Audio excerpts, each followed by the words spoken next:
Are your kitchen and bathroom way overdue for a remodel?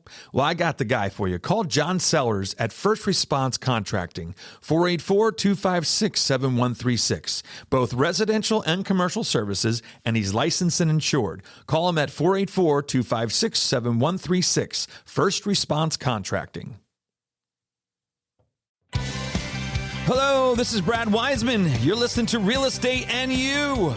We are back in the studio. I was away. I was in Jamaica, Hugo, and I'm sorry I didn't take you along with me, but we just didn't have room in the luggage, okay? Sorry about that. We were down in Jamaica, had a great time. I'm all refreshed now, back in the studio, looking to do another show, and we have a great guy to start off my coming back from vacation, but I got to tell you, he is definitely in a tough situation because he has to follow Mark King as my last show, the president of Keller Williams. But you know what, Jacob, I know you can do it. You know, you had to call an immigrant to do that heavy lifting. That's what. Be here. Exactly. I knew you could take it. And when you talk about heavy lifting, that's what you guys do in Junkluggers. Exactly. You do a lot of heavy lifting, right? All the time, every day. So Jacob here, I met him. Oh, is it 2 years ago? At least. About 2 years ago, you had just started a business. Actually, it is more than 2 years ago. Yep. You had just started your business. It's called Junkluggers, and it's the Junkluggers of Berks, Chester, and Lancaster County. Yep. I needed your services because I had a house that needed to be cleared out. Yep. And somebody had told me about that. I think it was either Mark and Lori had told me that you had this service. And I was like, oh, this is exactly what I need. So I got in touch with you. You went and took care of it like right away. Yep. And to find out I was your first real customer.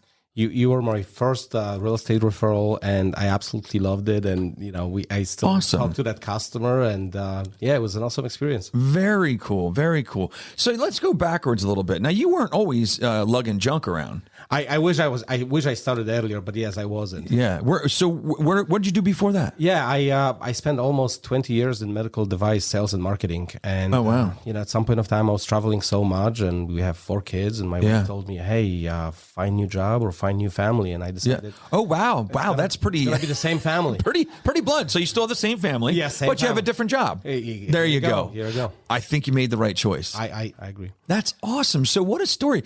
But here's the thing: is finding a new job is one thing, but starting your own business is a totally different thing. Well, and the story is deeper, I guess. I always wanted to have my own business. Okay. And, I loved my career, but yes, I was traveling too much. And at some point of time, we decided, well, let's try to do it. Yeah. And, I looked at buying businesses. I looked at different franchises. And at the end, I looked at Junkluggers, and it's a national franchise. Yeah. Looked really good, and decided to go for it. That's awesome. So you're going through different franchises. Was there anything that was a close second? I had a second choice. I'm not going to talk about it. Of course, right? Yeah. But yes, you did have it. Towards the end, I had still 2. Was it Trash Traders? No. It was a completely different business. Was it Sewage Rats? Was it what? What was it? What were you into then? It was a very cool gym concept. Let's just put it this way. But look at me. Do I look like somebody who goes to the dude. gym? Yeah, the gym doesn't see me too often either. Yeah. So I sign up a lot. I just don't go. I know. They love you. Oh, they do. Absolutely. So there is a ton of different services that you provide. And I want to go down through some of these because I think it's awesome. Like one of the big ones I think is the estates. Yep. It's an emotional time for the family. Correct. There's a lot of stuff in the house. A lot of times the family does not want to remove that stuff because there's a lot of they don't want to do it personally is what I'm saying. Correct. Your service comes in. Yep. You say you go walk the house. Yep. Do you give them a price? Yeah, we walk the house. We usually try to take pictures of the items or the rooms that we are looking at, removal of. Yeah. And then, by the end of the day, we provide the estimate, and we stick to the estimate, and they schedule us, and we get it done. Get it done, yeah. And that's a great service for that. It really is. I always think that's one of the best parts of one of your services. What makes you different than your competition? Well, Junkluggers was started 15 years ago with the whole idea of, we have to do junk removal in a slightly different way because there's so many things that still can be reusable. Right. So, not everyone is a huge tree hugger and looks at it from the eco-friendly perspective, but they look at it from a perspective of, somebody could use those items. Somebody could benefit from it. And that's the concept of Junkluggers. So we donate and recycle, and that's what differentiates us. So how do you do that, though? You go into a house, let's just say like the state we just talked about.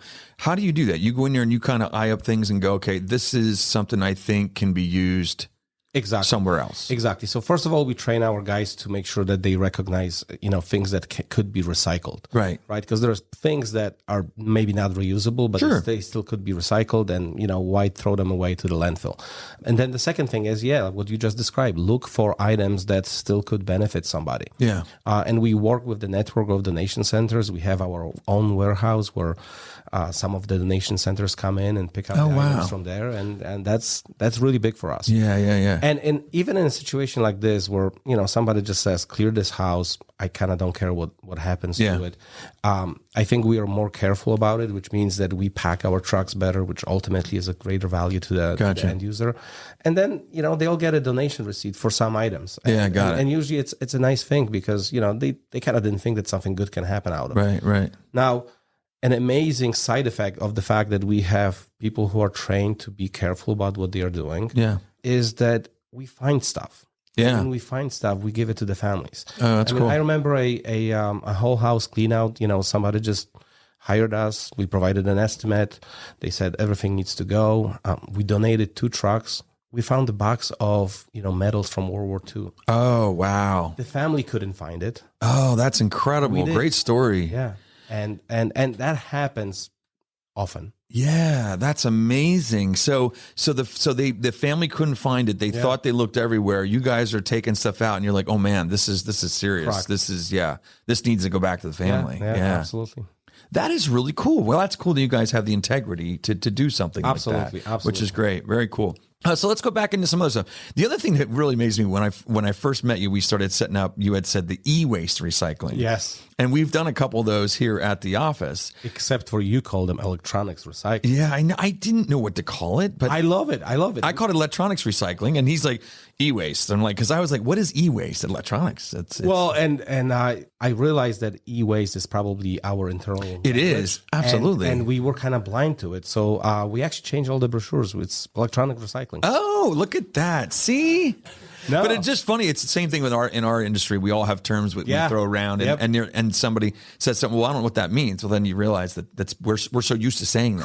Correct. But we have really good success with those electronics recycling. We had like 2 of them here. Yeah, we're going to do another one in the fall. Yes, we're going to work on a date for the fall. Yes, we will. What about I see you're packing and unpacking. You pack and unpack and do that kind of stuff. So oftentimes, especially these days when there is shortage of labor, people will call us for many different topics, right? Yeah. So like they just need help. Yeah. They just need help. Like a sofa moved from one floor to the other. Correct. Or they pulled in with their U-Haul and they just need somebody that will bring it to different rooms. Yeah. Our team today did a job where they moved something from somebody's home to the storage. Yeah. Amazing. Yeah. That's cool. Yeah. So you know what I was going to ask you if you can do, and I'll just put you on the spot right now. Here we go. Why not? No, but I want to put new flooring in my son's bedroom. Okay.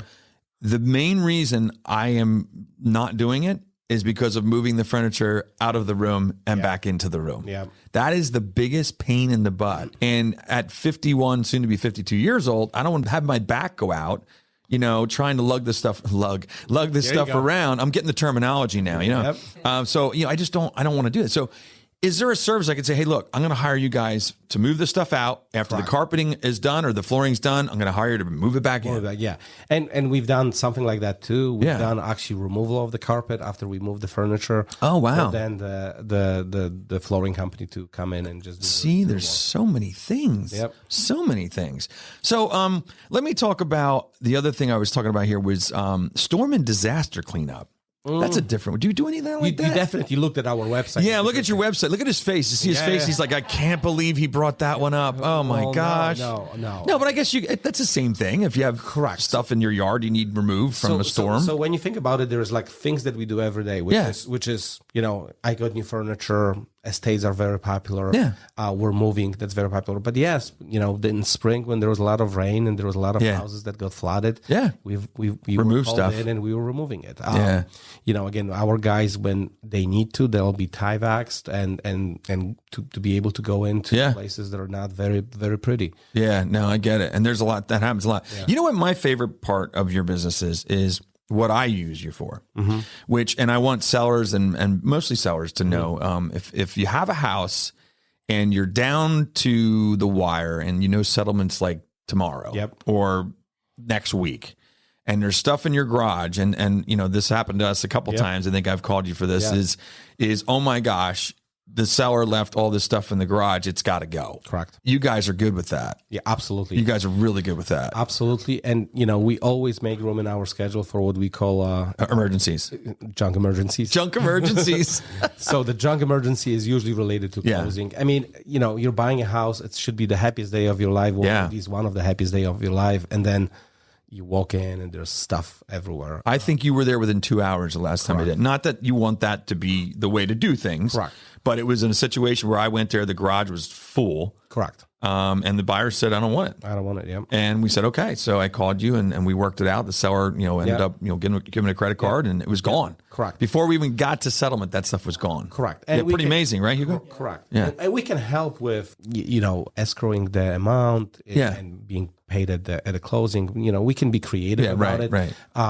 But we are oftentimes called for that, and awesome. we pride ourselves on making sure that we kind of adjust our schedule for our it's awesome, man. It's awesome. Realtor friends. I know with electronics recycling, which was interesting, is the TVs was an issue. Yeah, and they're hard to get rid of. Yeah, and again, what kind of TVs? And all of them. Correct. And by get rid of is we want to make sure that they are recycled. So we're working with a variety of recyclers to make sure that we can do it in a sustainable way. And we're working with a bunch of new vendors to make sure that we can do it. Yeah, because that's a tough one. Because I mean, the thing with TVs today is they're all great, but they break very easily. Yeah.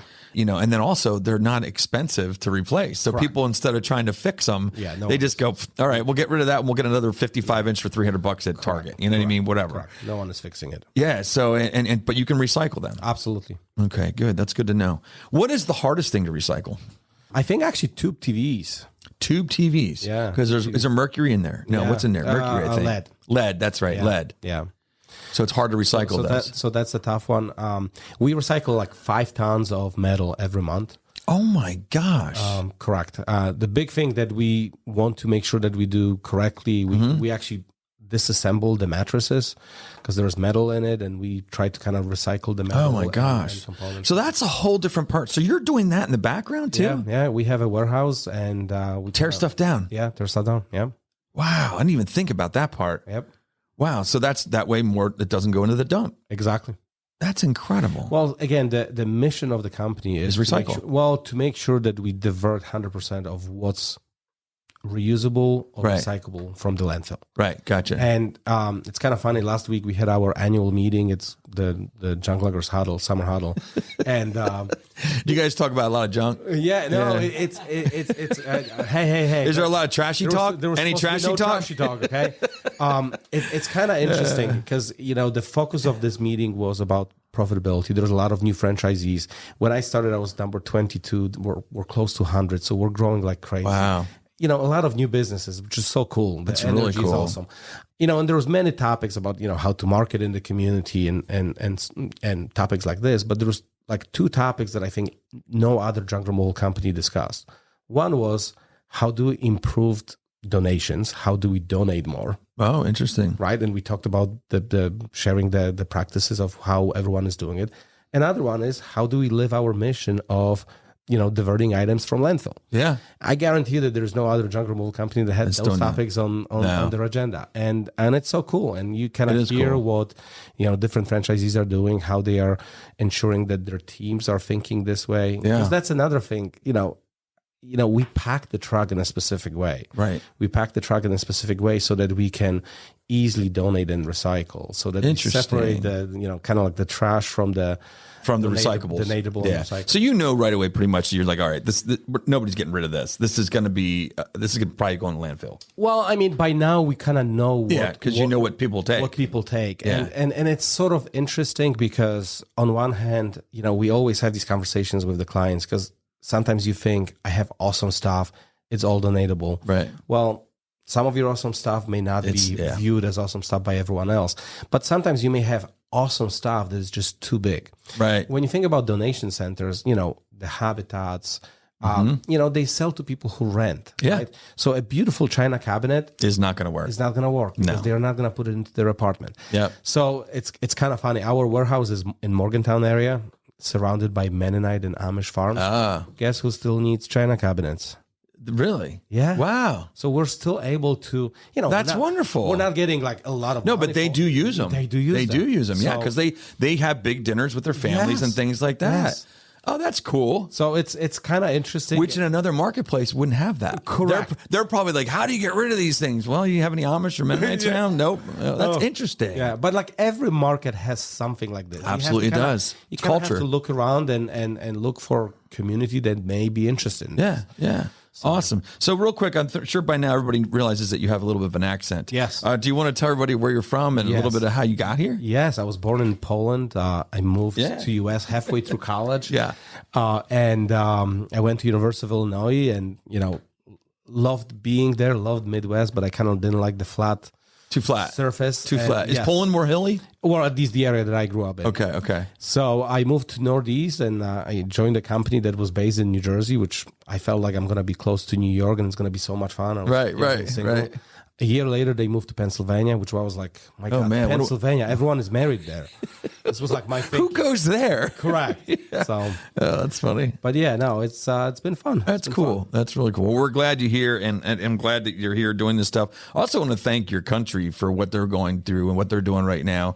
Poland is just doing amazing things in regards to Ukraine and that whole thing going on. I think it's amazing.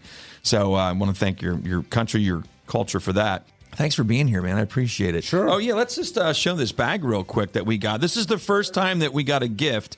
So this is a little note that if you are coming on the show, we do receive gifts. We like them very much, and you can definitely bring in some little things if you'd like. Right, Hugo? That's right. That's right. You got it. That's right. All right, thanks a lot, man. I appreciate it. Thank you. All right. So there you have it. Jacob with the Junkluggers of Berks, Chester, and Lancaster County, and he can remove pretty much anything you want from your house, your business, your yard, whatever it is. You just give him a call and he'll take care of it for you. All right, we'll see you next week.